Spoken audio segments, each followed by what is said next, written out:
আমাদের মাননীয় মুখ্যমন্ত্রী মমতা বন্দ্যোপাধ্যায় বলেছিলেন যে আমাদের সমস্ত কনস্টিটিউয়েন্সিতে ভোটার লিস্ট সার্ভে করার জন্য আজকে সেই ব্যাপারে আমাদের জেলার যে প্রেসিডেন্ট তিনি মিটিং ডেকেছিলেন আমাদের সাংসদ কাকলি ঘোষ দস্তিদার, সেটা নিয়ে আমাদের আলোচনা হলো।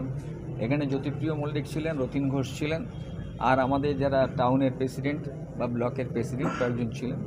এই আলোচনাটাই হলো আর কি। আগামী দিন আমরা নামছি, যা থেকে যদি কোনো ফলস ভোটার থাকে বা যদি কোনো বাইরের ভোটার থাকে তাদেরকে আইডেন্টিফাই করার জন্য এই মিটিং, আর কিছু না। মুখ্যমন্ত্রী তো গতকাল বলেছেন, কিন্তু তার মধ্যে এই বসবার সময়ের কালের মধ্যে আপনাদের এলাকাতে আপনাদের কাছে কি কোনো ফিডব্যাক এলো যে তালিকাতে কোনো গোলযোগ আছে? না, সেটা আমরা খুঁজে বার করি আগে, এটাই আলোচনা, আর কিছু না। বিরোধী দলনেতা শুভেন্দু অধিকারী বলেছেন তৃণমূল আজকে যে বৈঠকগুলো করছে ভোটার লিস্ট নিয়ে, এটা করার এখতিয়ার নেই। এটা ওর জ্বালা লাগার কি আছে? এটা আমাদের দলের ব্যাপার, আমরা আলোচনা করেছি, আলোচনা করে আমরা ডিসিশন নিয়েছি। ওনার একটি আছে না, সেটাকে আমাদের বলতে হবে নাকি? ও বললেই আমাদের শুনতে হবে ওনার কি একটি আছে না আছে। ঠিক আছে।